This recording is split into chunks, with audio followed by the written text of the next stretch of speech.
And the reason is not that they don't understand why they should get an education. The reason is not that they don't really grok the value proposition of what your institutions deliver. It's that if we can't get their attention for long enough to connect with them on that level, and then keep that attention for long enough to produce the results we claim to be able to deliver, we're not going to be able to make that connection. And increasingly, we need to understand games as both our ally and our enemy, let's say, in this battle for people's attention. And that concept is called gamification. Gamification is the tool set that you will use to level the playing field, to cut through that noise, to get where you need to go. And it's basically the concept of using the best ideas from games, behavioral economics, and loyalty programs to engage people and solve problems. Put another way, we're going to take those concepts and we're going to apply them to places that we normally don't think of as being super entertaining. Now, critically, it's also important to understand what gamification is not. And gamification is not about making everything into a game. Now, I can't tell you guys seriously, it's totally true. Like, not a week goes by that I don't get a phone call from some company and they're like, oh my god, we have the best marketing idea ever. Let's make Angry Birds for our muffler repair company. Which is actually a true thing. Or like a Fruit Ninja for my ice cream shop is, I think, one idea that we had. Because what happens is, when people feel the gospel of games, once they get that, excitement about games, the first thing that they think of is like, well, I really like Candy Crush, so let's just make one game like that. Because if Candy Crush worked here, it's going to work anywhere else. And this is really a fallacy. This is a tautology that we do not want you. I do not, my friends, my new friends, you guys are my new friends. I don't want you to do this. I don't want you to leave today going, hallelujah, I totally heard what Gabe said. That's amazing. I love gamification. We're going to go out and start a games company inside the university. Okay? That's not what I want you to do. What we're going to do is we're going to take the best ideas from games and apply them to our problem. The best ideas.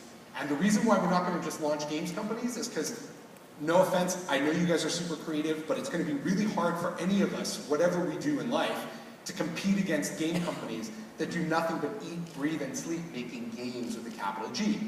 So the goal here is generally to make things that are game-like, that serve our business purposes. And I'm going to show you a bunch of examples and some frameworks to think about that are going to help us to get there.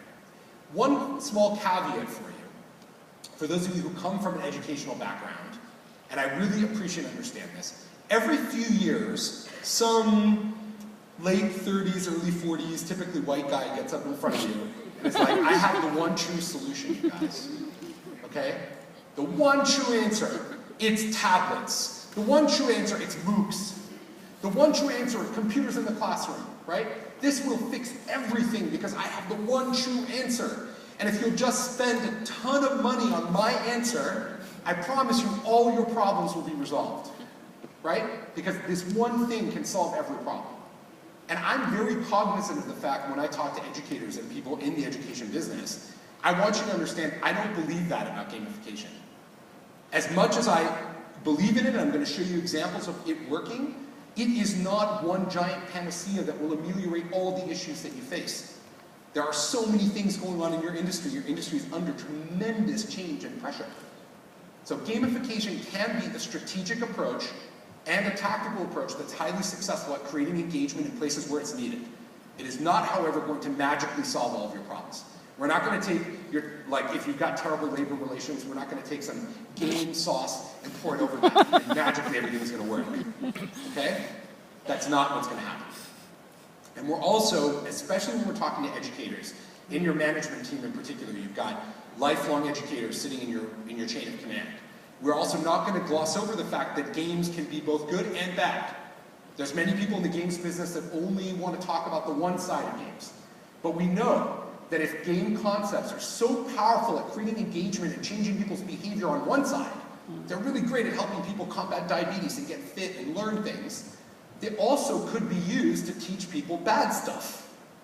And we can't keep assuming that they don't do that. And the research increasingly shows that, of course, violent games don't necessarily make people violent, but they don't exactly help people who are naturally predisposed to violence and aggression. Right? So we have to accept and acknowledge all of these things, that games and gamification are a powerful tool set that can be used for both good and evil. Together, we're going to use it for good. I'm going to mostly show you examples of it used for good.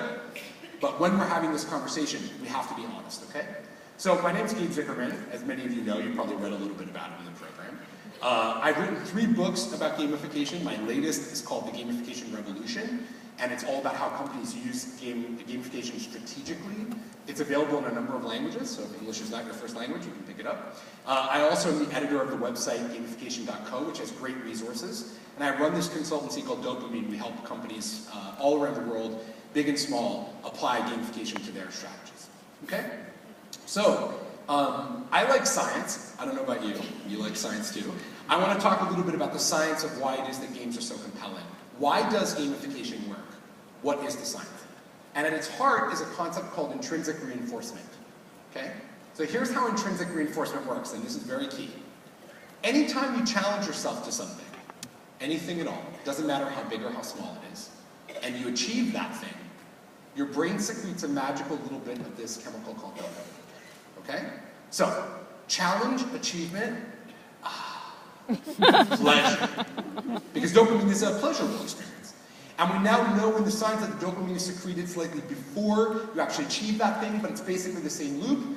Challenge, achievement, yes! And so what happens when you get that yes from your brain? What happens right after that? Your brain says, please man, may I have another?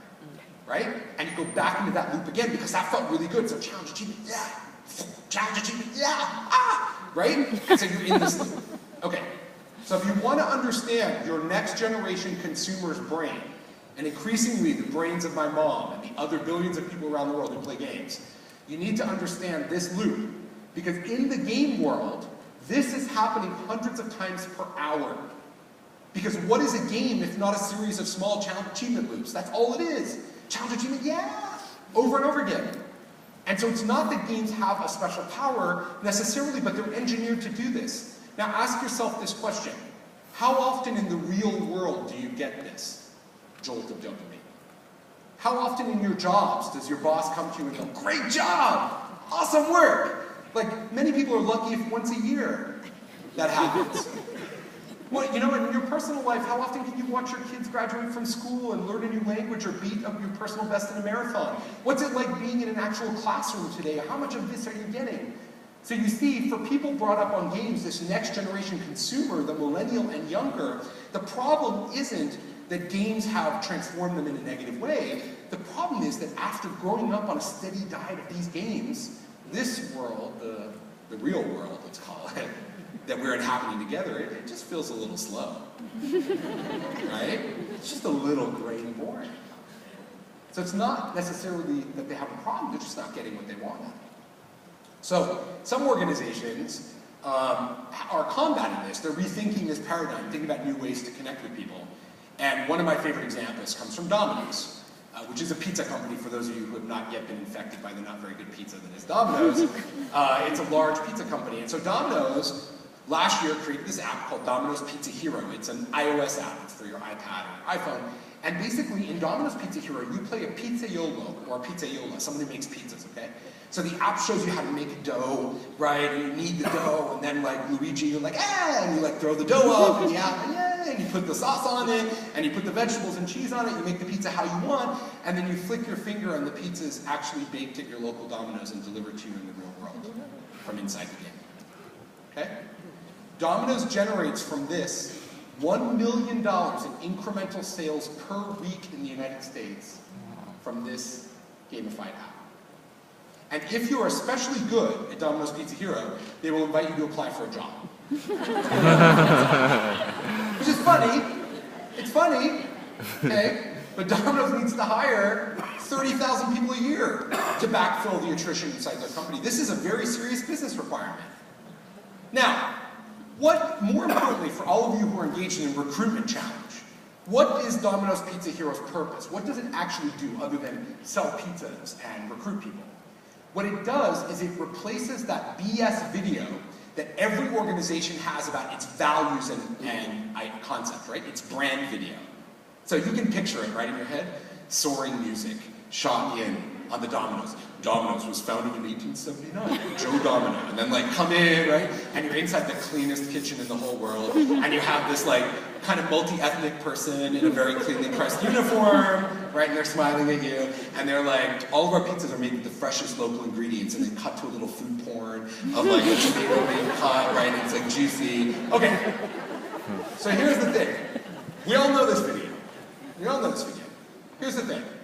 Nobody believes that crap anymore. Do you believe it? When you watch those corporate videos, do you believe them? You don't believe them. Nobody believes them. And the millennial generation especially doesn't believe them.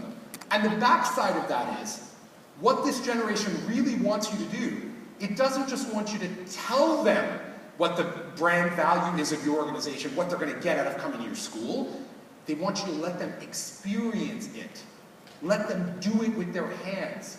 Let it be a visceral and social experience and actually go through that. It's so much more powerful than just telling them the value proposition. And it shows in the results. And so this is one of the ways that organizations now, using these new technologies, convey that concept. Obviously in education, one of the biggest success stories of games broadly in education, or gamification in education, is Minecraft, which many of you have used, or your kids have used, or are being used in your classrooms if you've got sort of younger children. One of the interesting things about Minecraft, so for those of you who are old enough to remember when we used to talk about Second Life and stuff, and how virtual worlds were going to transform everything that we do, why is it that Second Life fizzled out and Minecraft took off like a rocket? And the big difference, and it relates to the Domino's example, kind of connects it together, is that in Minecraft, people can create new things that are kind of simple, but nonetheless dynamic and interesting.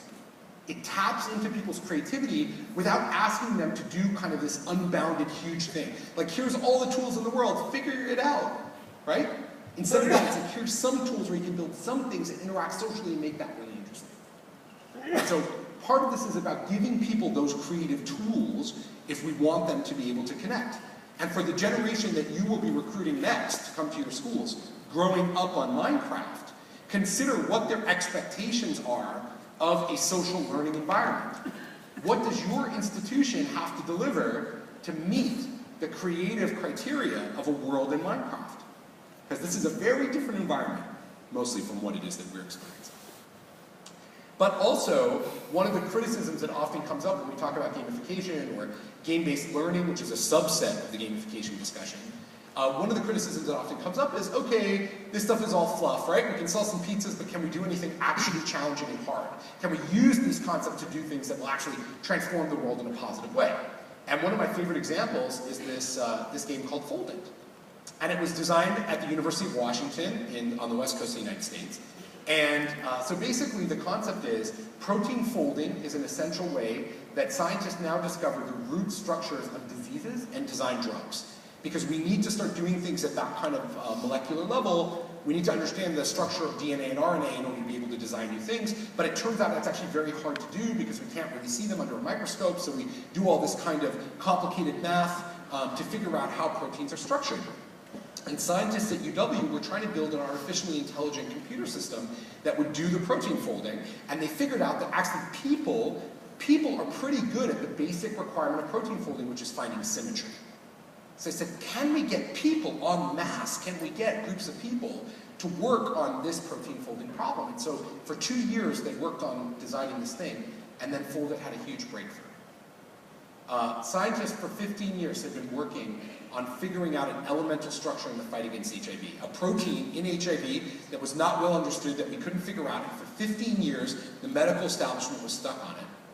And Fold It, 49,000 people playing Fold It in 11 days, cracked that genetic code that had eluded the medical establishment for 15 years.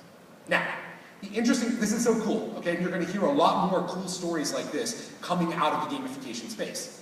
But what's really interesting about this story, and I encourage you guys to check Fold It out for a second if you can, what's really interesting about it is Fold It is pretty hard. Fold It's not a game where we pretend that DNA and RNA are flowers growing in our garden. Right? And the computer is masking that for us, and we're looking for symmetry in the flowers. Now, there are games like Fold It that do that, but Fold It didn't do that. The scientists said, okay, the designers, Zoran Popovich, said, okay, if we get people to connect with the higher purpose, and we make them feel like they're making progress against that goal, we can get people to do amazing things. And that was at the heart of the learning from Full Day. Remember those 49,000 people I told you about that played the game for 11 days and cracked the code? Of those 49,000 people, 50